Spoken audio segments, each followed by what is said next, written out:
Alright, so essentially what we're doing today is taking apart the head, taking it off the block, and I'm going to show you what's involved in doing that. First things first is obviously you have to drain your oil with the sun plug, just take it out and let it drain, and then also you need to obviously drain your radiator. So this hose goes up here and basically you just drain all the radiator fluid out. And essentially what I'm doing now, I'm just taking all the intake side off. So essentially all it holds it in for the intake is just one screw here, a couple screws on the filter housing, and all this piping. Essentially it's just all these hose clamps you have to take off. So one here, and there's a couple down there. And then you also have to take off, just with a pair of pliers, take off the clamp for the breather, and this one back here as well.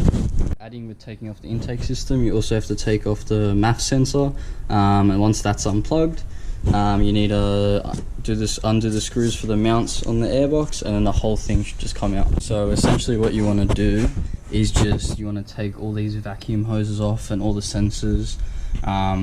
So you know, like these sensors here, these vacuum hoses, all these kind of sensors back here. Actually need to take off one of the screws to get these from underneath, because it's probably like grounded out, and then connector back here, and there's another hose back there.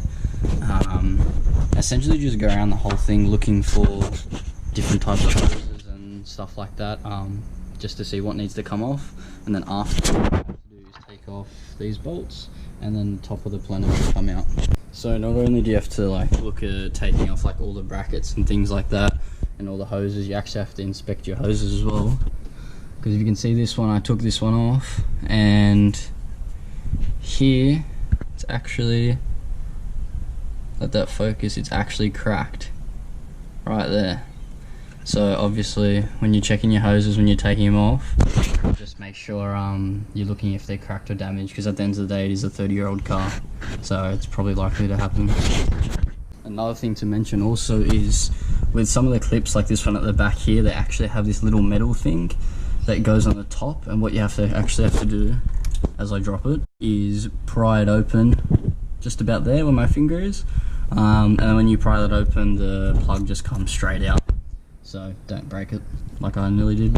So after taking all the sensors off with those little clips, and taking all the hoses off, obviously all around the front and all around the back, in terms of the throttle body, you just have to take off this like a rubber thing, like a rubber seal on the front. You have to take out TPS sensor, and there's another connector there as well, so there's two of them. Take both of them out, and then after that you have to take the throttle cable out. So to take off the throttle cable, all you have to do is, in this hoof shaped piece of metal, you just take the cable, slide it towards you, so towards the front of the car, and there'll be like this little pin just in here, and all you have to do is wiggle that out. You can see the pin on the end of the throttle cable. As soon as that comes out, the throttle cable will be disconnected. Okay, so after a bit of a mucking around, I managed to take the intake plenum off. So basically, here it is off. After you've disconnected all the, connectors and little hoses and shit like that, all you have to do is, it's 4 bolts. 1, 2, 3, 4, and then there's actually 3 from underneath. So 1, 2, 3 that you have to get. Probably can't see with the camera. They're just under here, 2 and 3, and obviously if you don't get those out, the plenum won't come off. Took me a while to realise that there were actually 3 underneath, but yeah, just make sure you take this off and the whole thing should pop out. And now essentially what I'm going to try and do is take out the fuel rail, then take out the injectors, and obviously you're just going to have to disconnect more hose clamps and brackets and stuff like that, and then I'll update you guys when that's done. Alright, so I'm just going to show you quickly what I've done now. Essentially I've taken off the fuel rail with the injectors still in them, so all out all together. So basically you can see, no fuel rail, no injectors. I also just numbered the dizzy cords for the spark plugs, just so that put them back in the same place. You put it back together. Essentially I've taken apart some of the fuel hoses. As you can see, this one here, I'm going to take this fuel hose off as well, and then after that's taken off, you just need to take some of the brackets out. Like there's one that was under here that I've taken out. this big one here, and there's probably a couple more around the side. Still have to have a look, but after that you should be able to take the plenum off. I've taken the bolts off. There's just nuts and a washer at the top. There's 4 of them on the studs, 1, 2, 3 and 4, and basically now I'm trying to get to the bolts underneath, obviously, because this is the biggest kind of like space in the plenum. You can get the socket through here, just from the top going down. But what I did have to do is I disconnected this from here because it has this long rail that runs the whole way of the bottom. And essentially once you take that out, you should be able to use a uni joint and get a socket with an extension underneath the plenum, and then through to these bolts down here. Something that I should add as well is actually one all the way under here. Super hard to see, but it's right down there. There's one next to the manifold, and also literally on the back there's one all the way down there. So in total there's 13 either bolts, or in a combination bolts and nuts you have to get off. You have to disconnect this wire here, this one, and it's connected to this here, and that obviously runs along the manifold. You could probably take it off another way, but that's just how I do it. And basically on top of that, I just got a mallet, just quickly tapped it, and slowly but surely it came all the way up. So I actually took a break yesterday, so this is a new day now. So today basically I just got into the exhaust. Pretty simple. Basically just all the nuts off the physical head, and then obviously underneath the car, just the joint there that connects to the rest of the exhaust. I've just taken off the radiator, taken it out. Essentially it's just one bolt here, one bolt here, and it just comes off. I'm just got to tilt the radiator so it doesn't hit the fan. What I'm going to do now, I'm going to start getting ready to put the motor into top dead center. So essentially the first thing you have to do is you have to take off the timing cover, and you also have to take the rocker cover off as well. What I've done now is undid or took off the belt off the alternator. You loosen the bolt and wind this one, and then it should start bringing the alternator closer. I had a lot of trouble with this. Mine was just stuck, so essentially I just put a piece of wood under here and just tried to leverage it up. Eventually it came off. Once the belt's off, or before, it doesn't really matter which order, just take the fan off from the water pump. As you can see, just 4 nuts, and then on the physical fan there's 4 bolts that go through. Take those off. Under the power steering, all you have to do is loosen this bolt, loosen the bottom one, and then loosen this one, the back, and it should just give you a better leverage, and it should just be able to pull away. Alright, so this is my first time doing the timing, so I've had to look it up a little bit, but this is the conclusion I've come to, so hopefully it's right. So the orange mark is lined up with the mark on the timing cover, and then the dowel for the cam is pointing upwards and slightly to the right.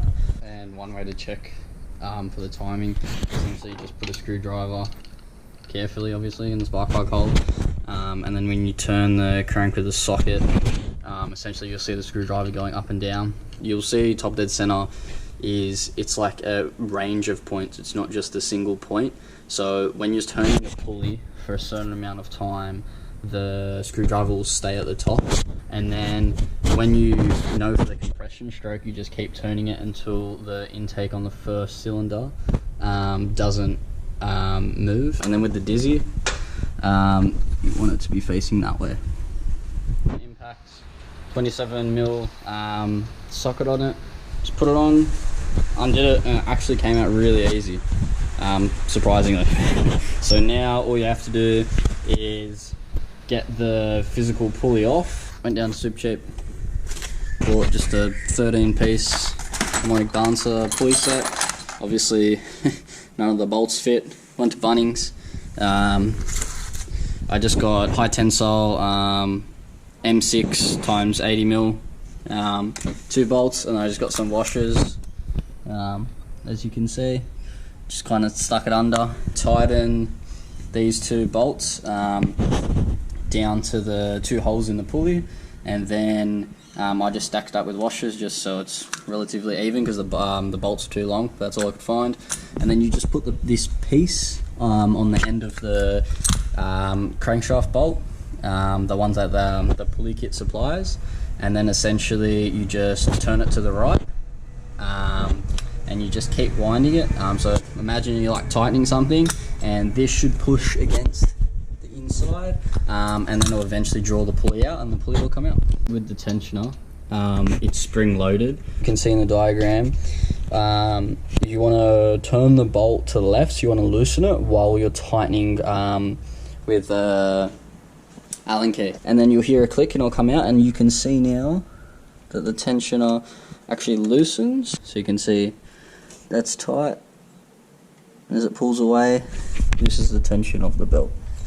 Alright, so in terms of removing the physical cylinder head, taking out the cylinder head bolts, essentially what I bought from Bunnings, just the hex driver, it's a 10mm, half-inch drive, essentially put that into a breaker bar or a ratchet or something like that. And there's actually a special order that you have to take the head bolts off with, so it's actually on the service manual, but it's a bit hard to see that, so I'll just show you what it is. So you really have to make sure you do this in the right order, so that when you actually do take the head off, that it doesn't cause any warping to the block or the head or anything like that. At the end of the day, you just do it properly and it's done, and then you won't break anything. 2 at the back, and then you're doing 2 at the front, then you go 2 at the back again, 2 at the front again, 2 at the back again, 2 at the front again, and eventually get to the middle. That's just the way to do it. Other people might do it differently, but I'm just following the workshop manual, and that's literally what it says to do, so that's what I'm going to do.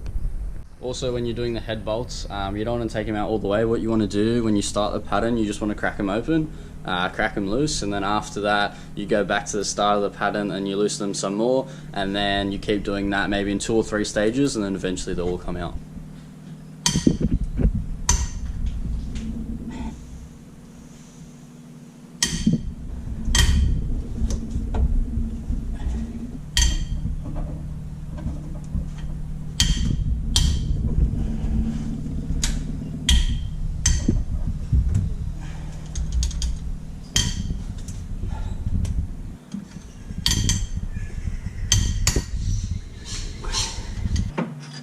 They actually will have a washer as well underneath.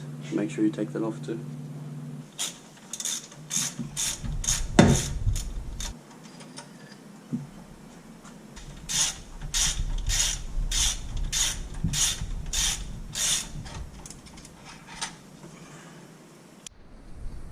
So I just got a little bit of help with a mallet, rubber mallet, and as you can see, got the head off. All the pistons look pretty good. You can see top dead center, the first one, all the way at the top, and that's the head. And the head actually looks pretty good as well. I won't be reusing the head bolts. I have AIP head studs for that. Now I'm just going to work on trying getting all this schmutz out of the bay, because it was a rally car, so it's got a lot of dirt and shit and everything. Try and get all that cleaned. Send the head over to some of the machine shop. And then we should be good to go.